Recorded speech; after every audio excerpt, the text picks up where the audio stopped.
Hello, magandang araw. Have a blessed day. Ang inyong tagapagbalita, Dayan News, Diana de Crisostomo Hayashi. Gusto ko lang kayong ilibot sa malaking kumpanya ng aking biyenan na lalaki. Itong kumpanya na ito ay pagmamay-ari ng tatay ng aking asawa. Ang lugar ay dito sa Osaka. Ito ay Hayashi Racing Company. Dito ay gumagawa sila ng mga pangkarerang sasakyan. Ang trabaho nila dito ay mag-maintenance at kung ano-ano pa. Ang Hayashi Racing Company ay isang maker dito sa Japan. Ibig sabihin, kung sa original, isa itong brand name. Kaya lahat ng binebenta namin dito na may pangalang Hayashi ay may kanya-kanyang presyo. Kagaya na lang ng mga gulong o kung ano-ano pa, mga damit or jacket. Lahat ng yan ay Hayashi brand.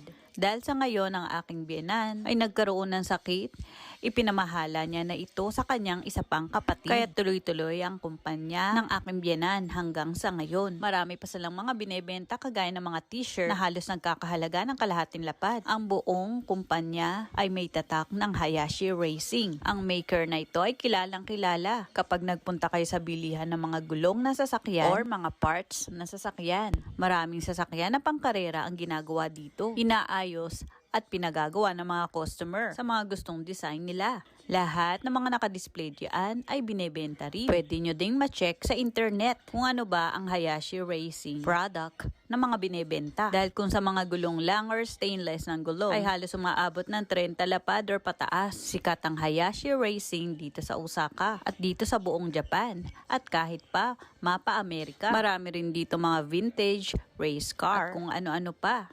Natuwa lang akong i-vlog itong kumpanya ng aking biyenan. Kahit pa sa motorbike ay gumagawa rin sila. Yung mga nakadisplay na yan ay sobrang mamahal. Ang isang piraso ay umaabot ng 40 lapad pataas. Yun lang mga guys.